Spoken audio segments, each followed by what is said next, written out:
Thank you everyone for joining us today, and with this small delay because of the weather, and we can never be angry at the weather, I think.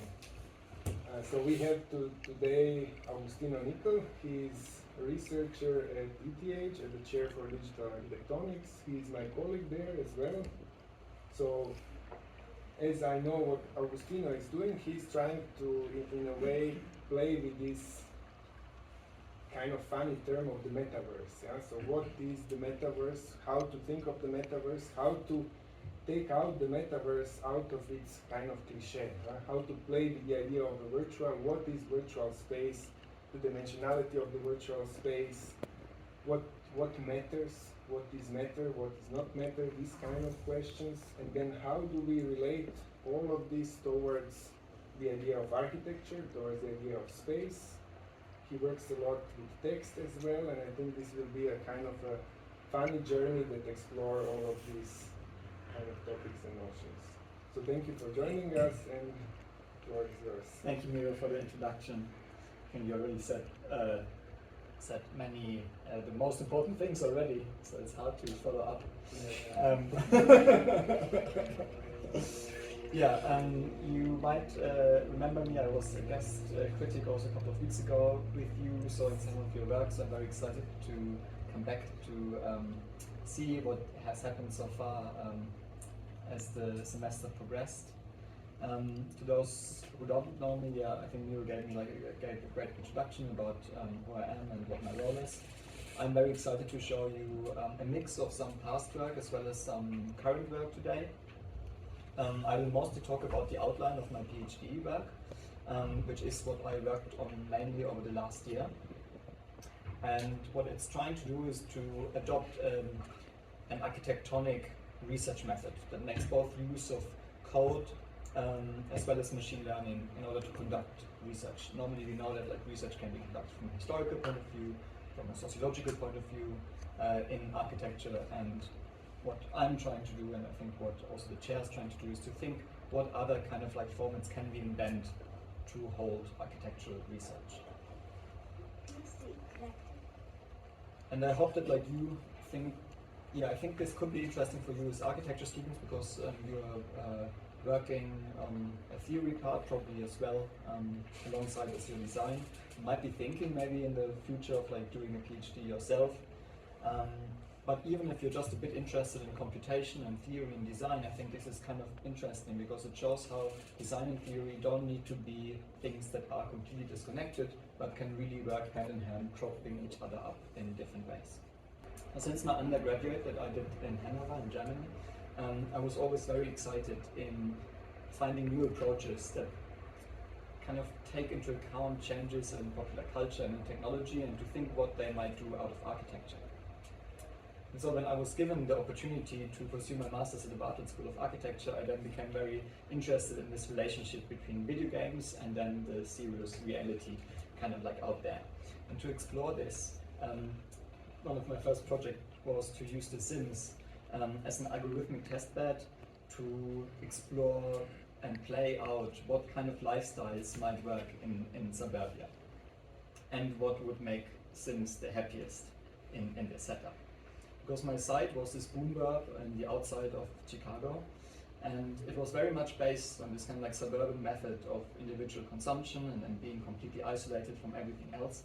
And these were the exact opposites of what I identified as being the winning strategy in The Sims and in my own experiments, which was basically to share amenities, to live in communes, and then to generate income by artisanal production at home, either by carving gnomes or by sculpting gargoyles. I'm not sure if you noticed this, but when you sculpt gargoyles or carve gnomes and you have the highest level of skill points possible, then you can make way more money than if you would be a sports legend or a mayor of the town, indeed. So yeah, it's quite a big insight. And so to address this issue, I then reverse engineered the most common housing typology of this housing development into its constituent elements, and then thought of what this kind of kit of parts could be, from which a new kind of layer of suburbia could be built. And so I developed this set of manuals for rebuilding all of the suburb out of all of the salvaged materials into these structures that would celebrate the shared and the self-built. And then so over time, I imagined how then this new layer of sprawl would then kind of like take over this kind of like suburb, and then this layer of sprawl 2 would establish itself. When my 5th year started, Pokemon Go came out, and I was very thrilled to explore what augmented reality as this kind of overlay between digital content with like physical space could mean for architecture and for our built environment. And so first I developed this technique to physicalize the sighting of a Pokemon near my school in Camden, turning photogrammetry into paper nets, which I call paper casts. And then I thought about how I could use AR not only to augment reality but also to shape it. And so I projected a geometry into a block of limewood and then carved a gnome. It's like this gnome of The Sims actually, through what I called this process of augmented carving.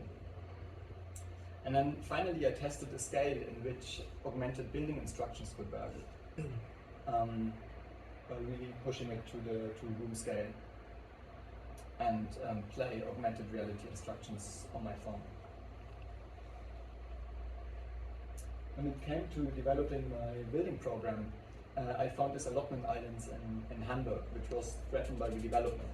And so I thought of a way in which this could remain an allotment site, but also become a test bed for a novel and what I called at that time, now I don't really call it that anymore, but like I called it at that time phygital, partly digital, partly physical ways of building buildings and communities. And so I proposed to combine both gaming elements with augmented reality and circular economy principles. And at its heart should be this phygital warehouse where reclaimed materials are scanned and then stored for future building purposes. Of course, like this warehouse where all of this stuff would be located needed a place, and it needed also an architectural language. Because if it's just, it could have been a mega shed, but this I felt was not kind of appropriate for the kind of scheme that I wanted to propose, which I called low-res city. So what I thought of is that this building should represent the city it's made from. All the stuff that it holds should be made out of the city. So the shape, the architectural language, all of these things needed to come out of the city. So how to do that? I kind of like went by a very kind of rigid, kind of like very agnostic approach in a way, by laying like a coordinate grid across the city perimeter. This is this shape of Hamburg. And it would go every 2 kilometers. It would just take a sample of 15 by 15 meters out of the city fabric, cut out of the photogrammetric skin that like old cities today are scanned off like by planes for Apple Maps or Google Maps or whatever. And then taking these samples of city elements and by that developing the kind of content as well as the shape of this building. And we can see that now it contains all of these like very accidental but also very true urban moments. Because when I started working on this project, I thought of Hamburg and I would think of like the municipal hall or like this church or this bridge. And like this kind of showed these like very true moments of Hamburg-ness that have nothing to do with the iconic kind of like big spires or something like this. But these like very day-to-day moments, like parts of suburban gardens, fragments of logistics centers, warehouses, there's like a fin of an Etihad plane, like all sorts of things like that.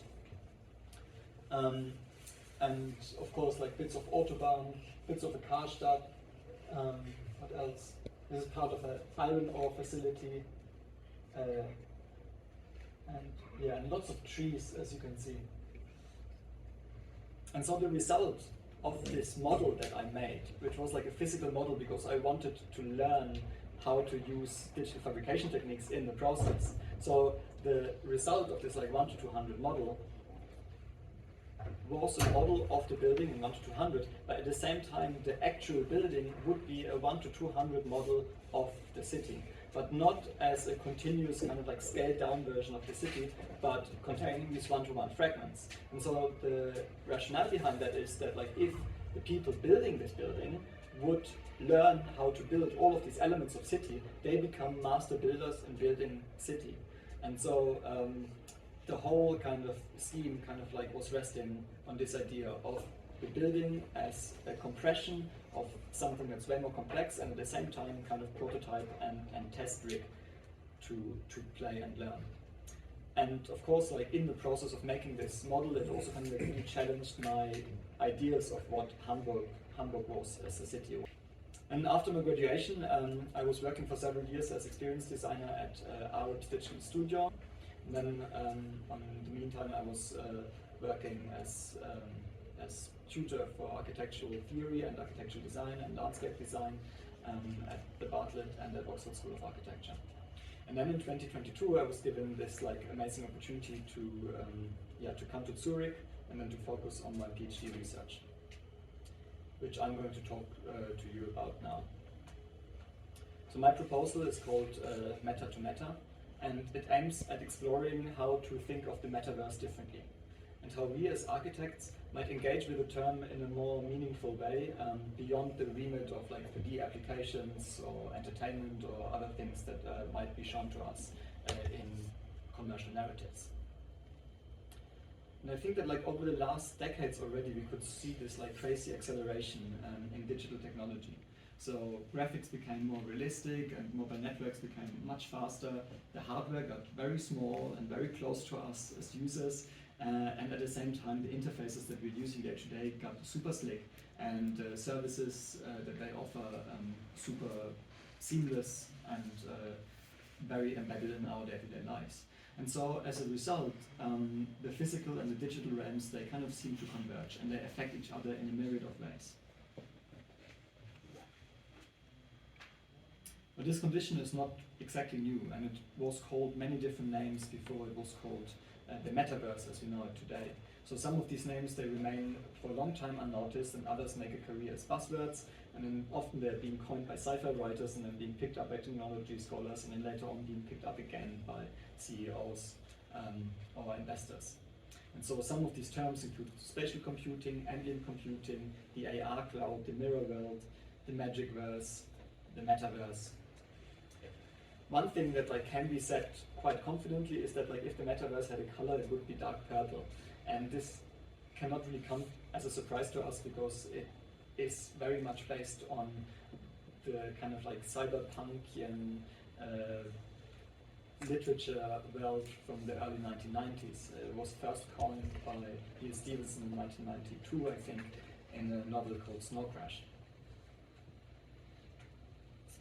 But as soon as we look beyond this like cyberpunk heritage, the term becomes very suggestive from an etymological point of view, because it describes something that like is happening either after, in the midst, or beyond our universe.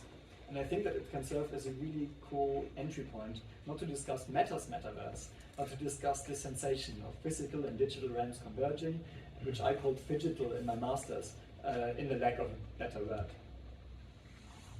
From a technical point of view, the key instruments through which we are often told that we can experience this condition are cited as VR, AR, and MR, which stand for virtual reality, augmented reality, and mixed reality, and then all of them above can be summarized as XR, extended reality.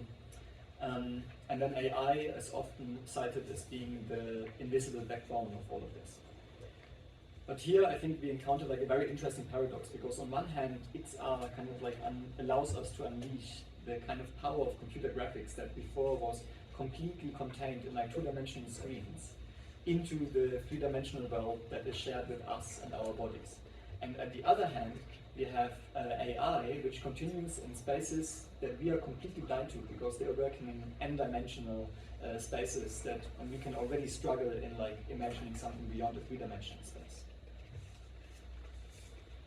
The metaverse, if you take a more theoretical point of view, also conjures some of these like really big and thousands of years old metaphysical questions regarding like what is reality, like can we trust our senses, or is it all an illusion? Who are we in reality? But I think that like the contemporary discussion around it rarely ventures back further than the second half of the 20th century, and by seeing the metaverse simply as this like world apart, we kind of not, as architects, we cannot really meaningfully engage with the term And at the same time, we're operating in a world that is witnessing like multiple paradigm shifts in science and technology. So now I'm going to share with you my working hypothesis, which of course is still like very much in the making, and it's a bit steep, but let's see if you can follow me with this. My hypothesis is that the metaverse, if the metaverse is about virtuality, getting to work in the world, visibly or invisibly, doesn't really matter, then reality might already have experienced augmentations long before AR and XR came along. So for example, if you think about that moment where the contrapposto was invented, where a Greek sculptor was starting to look at a marble block slightly differently, and then thought, I could make this leg stance in a different way, then I think this already is a kind of augmentation, because after that, no statue would stand as it would have done before. Also, when we look into the Renaissance in Italy and we think of the marble cladding that was put up on Gothic churches, this is kind of like literally giving the whole Gothic city a new face, and by that making it a Renaissance city with a completely different idea. So like I think these are already augmentations that we kind of went through in a way. And so I think what could easily be called a series of disruptions, if one would go with like a Silicon Valley kind of language, then we can also see them as a scalar play of realities that are each becoming augmented. And so long before reality became hyper-real for Baudrillard, already in mathematics, for example, the real number space was transcended with imaginary numbers and forming a complex number space. Classical mechanics was upended with the discovery of tiny particles, virtual particles, and so it became quantum mechanics. And so I think the metaverse in that sense is not really new. So it's more, or it's already here, but like not necessarily as a place that's like out there, but more as a quality that allows the whole world to renew itself, to augment itself, and to get this kind of new face. And what is really new right now is this crazy momentum and scale in which devices and protocols are launched that can virtualize parts of actuality and then actualize parts of virtuality. And here my hypothesis is that what I spoke about before with the Pokemon and like how it like would sit in Camden, I think this is exactly showing to that moment that like digital augmentations, they don't really exist as this kind of like neat overlay between a digital world and a physical world, because they don't really map to each other, right? So what we can experience in augmented reality or like with our phones are just cuts of like this like weird manifold virtual plane that kind of intersects with our reality in all sorts of like our physical reality in all sorts of different ways, and then together becomes reality. It's actualized. And at the same time, I think that like we shouldn't think of these holograms, these 3D holograms that like we might see in like a cool kind of innovative presentation as that shown by Facebook, but also the ones shown by Microsoft and so on and so forth, as just a three-dimensional object that's somewhere in space. But I think we should think of them as kind of meta-objects that are connected to every other element already in n-dimensional space.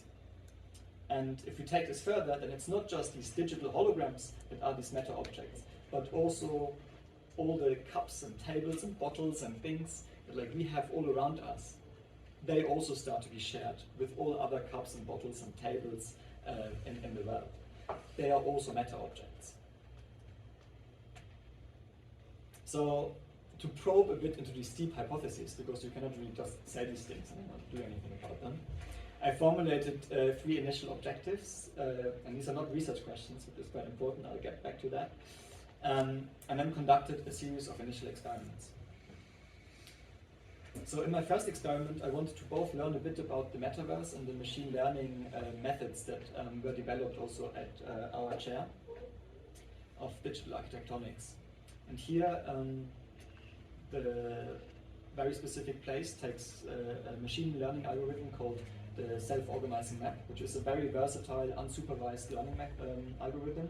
And I like to think of it a bit of a jetpack that can propel me up high enough of the contemporary debate so that I can start going a bit meta and see some of the the underlying things that are being talked about. And so I collected 3 years worth of Twitter data on the metaverse and then let it sort itself into these topological constellations. And then from here I extracted key motifs that you can see here behind me. Some of them are really related to this like general hype and are less of interest to me, whilst others will inform the content of the PhD, others are reflected in the form, and then others again in the method. And I will speak about these things very soon. Of course, every PhD requires a very solid literature review.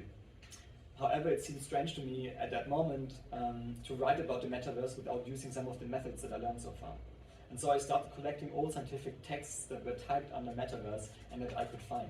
And unfortunately, there was, of course, no way that I would read all the 600 papers. So I thought it would be nice if they could kind of sort themselves into stacks, right? And then become more manageable.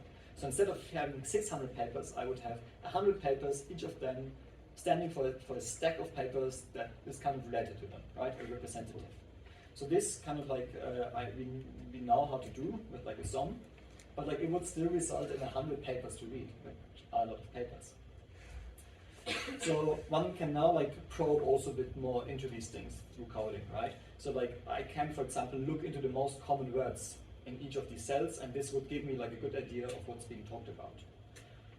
And then we can do this at different scales. So this was at the scales of papers, now I'm doing it at the scales of sentences. So like these are 150,000 individual sentences, and then all the words that like would show this kind of spectrum that is being spoken about. Then I created like another subset only of sentences that like contain the term metaverse.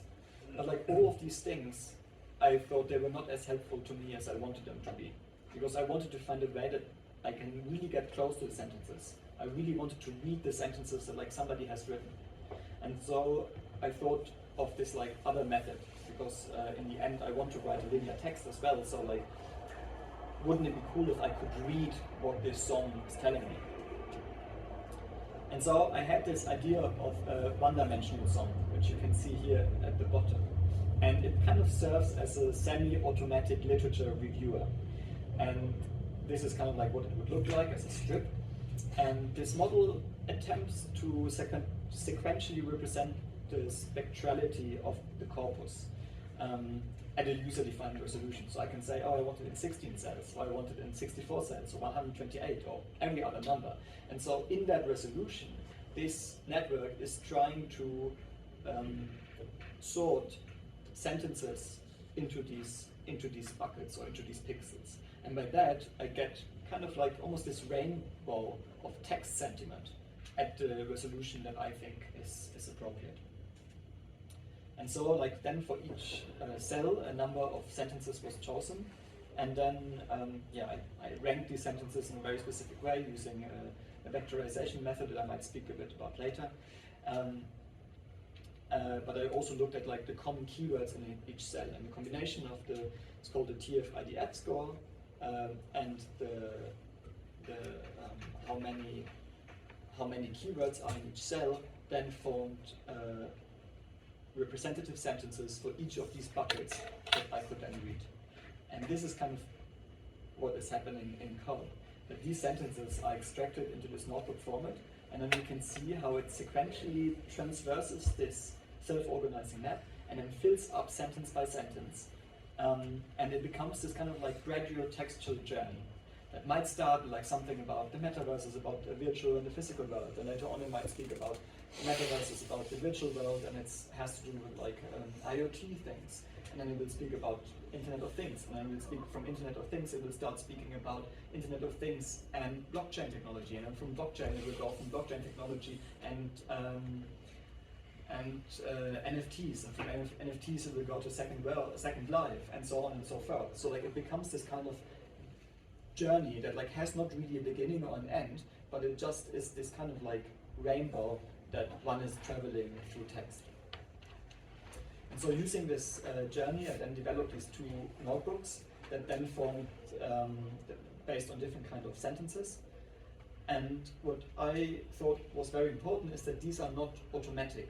Yeah, that this whole process is not completely automatic, but it allows me as a kind of like curator, editor, architect, researcher, whatever one might want to call oneself in this function, to curate this body, right? So every sentence actually is 16 sentences, and one can go along and then click forwards and backwards on very similar sentences, and then by doing that, curate this whole document or this whole book. And this is actually quite a fun process that like I never really went through before. So it's quite interesting how like this, in this process you kind of invent almost like a new way of writing text.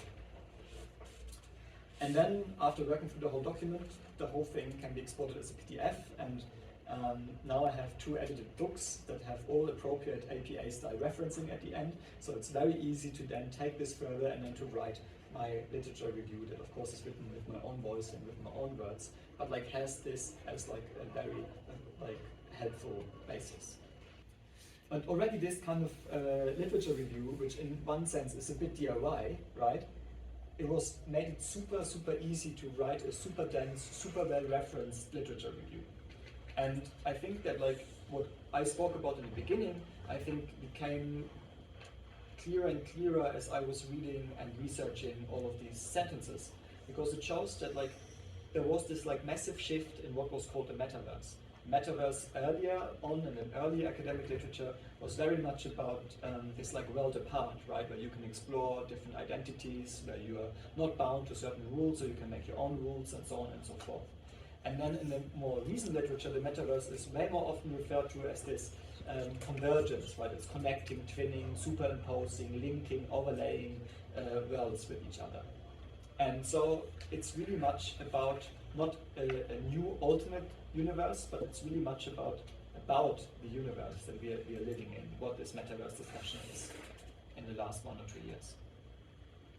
And so together, the literature review, together with these motifs that I identified from Twitter, and then the methods that I learned along the way, they helped me to think a lot about the content, the form, and the method of my PhD, and how to make all of them what I call genuinely metaversal. And I will talk through how to do this a bit in the following. So let's first talk a bit about the content, because every study requires a content to study. And in my case, this is a very specific corpus, which I call the Massively Metaversion Multimedia Corpus, which is a growing collection of books, treatises, papers, all concerning the world, and then resonating with the key motifs. And it includes everything from natural philosophy, information theory, media and architectural theory, and other kind of theoretical writings. But it also includes other formats such as 3D scans, images, videos, and sounds. And just to explore a bit the fertility of this corpus as an exercise for myself, and I'm not going to read this out, but like I was writing with Alice to think what kind of these motifs that I developed, that I picked to help me inquire this corpus, what it brings up from the corpus of Xenoteca. And already that kind of like then opened up like a huge field that like opens up in front of me to research in my PhD. Then every research has a kind of format or form that it takes. But what format would be appropriate to deal with this like cornucopia of like digitally available knowledge? And so I think that the metaverse cannot really be approached to like a conventional analysis, but it requires an alternate metaversion research method, and this is what I call the research quest. And the quest is a very central narrative in video games, as you might know, especially in very metaverse-related MMORPGs like Fortnite, for example. And in each quest, there is a protagonist, for example, like Wayne in Ready Player One or Neo in The Matrix, who is guided by guides through other worlds. And the crazy thing is that like Dante already wrote about such a quest, guided by Virgil and Beatrix, and he was going through like purgatory and heaven, and that without even being dead.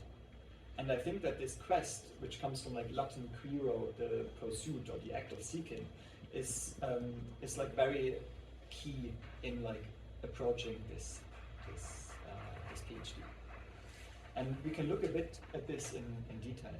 So for example, by taking like the Divine Comedy of Dante, which was written in the 13th century, as a bit of a model, we can see how like Dante the Pilgrim sets off on this journey, which is kind of metaversion in the sense that it's meta because it's beyond the universe. And in my case, the protagonist is me as the coder or researcher or architect. And then the research quest. In this quest, there are motifs that kind of like guide this protagonist and like providing motivation, providing inspiration to kind of like go on this journey. And so these are these motifs that like I kind of like developed and extracted early on. Then a quest can only unfold over a kind of topography, right? So this is like a very mathematically precise topography that Dante is traversing, where like it's a kind of cone where he's going down and then he meets the devil and then the whole thing kind of inverts itself, becoming a hill to climb up to, which is purgatory, and then to reach heaven, right? So this is like mathematically very precise, and in my case, even if I'm not necessarily going for these kind of like biblical spaces that I'm traveling to, it's also a mathematical topography, but it's a probabilistic one, and that allows me to go through different topoi in this topography. And it's something that I call a landscape of knowledge, and it is formed by this primary matter of concern, which in Dante's case is like full of these souls that are kind of outside of time and space and telling all of these stories. But in my case, it's this corpus that contains big data about the world.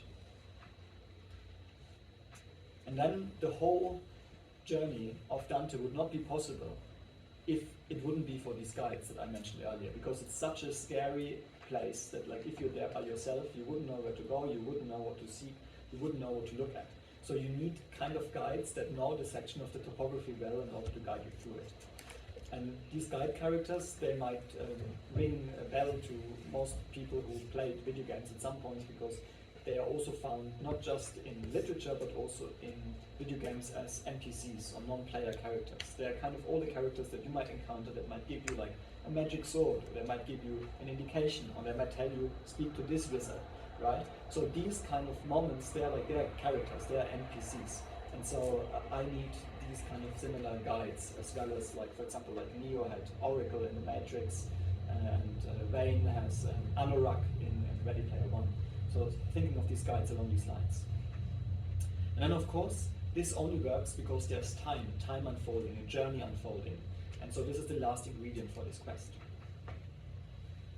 And so the quest kind of like sets out from the present day universe, from where we are now, then kind of like seeks towards going towards this kind of like metaversal kind of universe that like is kind of temporarily enacted. And then of course I want to go back to the world, back to the universe, and like think what that all means.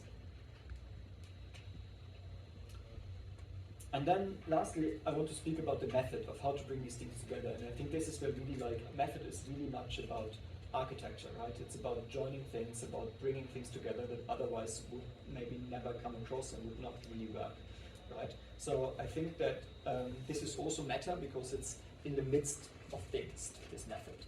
And there is this like very nice idea that the philosopher Michel Serres coined objective intelligence.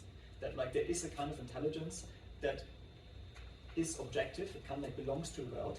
And like human intelligence is a subset of this intelligence. But at the same time, also AI is a subset of this intelligence. So there's kind of like thinking of, oh, there's like human intelligence and there's artificial intelligence, and these two things, they are like battling each other.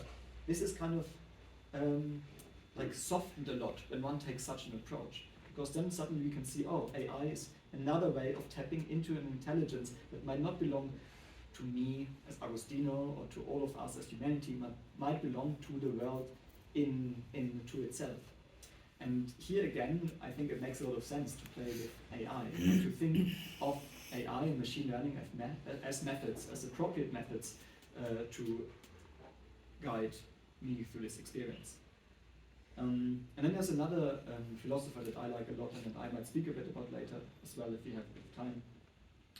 He's called Gilbert Simondon, and he wrote about technical objects. And he wrote that in the 50s, like really about machines, how should we think of machines? And what is cool is that he describes that automation is not the most sophisticated way of how one might build a machine. Like automation makes sense from a sociological point of view, it might make sense from an economical point of view, but like it doesn't really makes that much, it's not really making the machine that much more sophisticated. Actually, the most sophisticated machine is the machine that is kind of flexible and open to knowledge that comes from the outside. That allows for regulation, that allows for human to interact with this machine. And so I think, yeah, exactly, a computer, for example. And like I also think of these like self-organizing maps that we are using a lot as a kind of a machine learning method that is not going for a very specific solution. It's not going for like automating everything, but it's kind of like open for this kind of interactions from the outside, open for information and regulation. And so this is how I think about how this PhD might play out. So the two-dimensional zone, in my view, can be seen as a topological landscape of features or a topography. And so in modeling a specific corpus, it becomes a kind of landscape. And like here we can render it as a three-dimensional landscape, but like actually it has way, way, way more dimensions than these, right? Like it has like, in this case it like has over 1,000 dimensions, right? We can still imagine it that this is kind of a 1,000-dimensional landscape. And then we can also think of this other way of modeling a corpus, which is this line, which I call a body of knowledge, right? It's kind of like it unfolds over time. It's kind of a canto if one would go with like Dante. And so for me, this could become a character. And what is very exciting is that like one can connect these two things and like ask what places in this landscape would this character go and visit if one would kind of like look through it sequentially. And of course one can also optimize this a bit and using this like algorithm which is called the traveling salesman algorithm, one can kind of like find what is the kind of like the way, like what is the journey, like if one would only try to go from one point to another without doing extra loops, what would this character visit? What would this character deem to be important to visit in this landscape? And so we can see that this character is plotting quite a nice route for us through this landscape. And we can do this at every resolution. And so I think as a principle, I think this is quite nice because it shows how the song can work, like this like self-organizing map can work in two different ways, and it can help in joining form and content together as this research quest. Yeah, so we have the protagonist, we have the landscape, we have the content, and we have the guide characters. But then these guides, they don't need to be that boring as this character that I showed you, because this character was a Metaverse literature reviewer. This character was trained on the exact same data that the landscape was trained on. So this is a bit of a tautological moment. And it's kind of cool if one thinks, what would happen if one would ask a character who's not trained on the same data to travel that landscape? And I think this is very more interesting because it's a bit like if one would go to London and one would hop onto one of these like big tour buses and like one would get like a super generic tour of the city, which kind of like is great to give like an overview, but it's not very interesting if you want to really kind of like probe deep, learn from someone's obsessions, learn of like the weirdness of a place. Then I think you need like very specific characters that have a very specific way of looking at a place. And so like we can think of these characters as like historic individual characters. So what would it be if you would take everything that like Virginia Woolf has ever written? But then we can also imagine being led by fictional characters such as Nemo or Neo, or we could create our completely own characters that are connected to the motifs. And like I think these are all different ways of playing this kind of like metaversal quest. And then it's super interesting to think like, would any of these characters meet? Would like Virginia Woolf want to meet Martin Heidegger in this space, or like would she be like, hey no, I'm like on this part and I'm not interested in your philosophy? Or like would Nemo think it's worth watching as a video clip? So like all of these things, I think they show how like we as researchers, architects, coders might think of the metaverse in a new key, and then inventing our own research methods and formats to bring a lot of content to life in a new way. And then as this quest unfolds, I hope that like it will bring up insights into like what is the nature of this metaversal condition, and then hopefully how can we as architects develop a voice in this, and how can we responsibly operate in this augmented world. Thanks.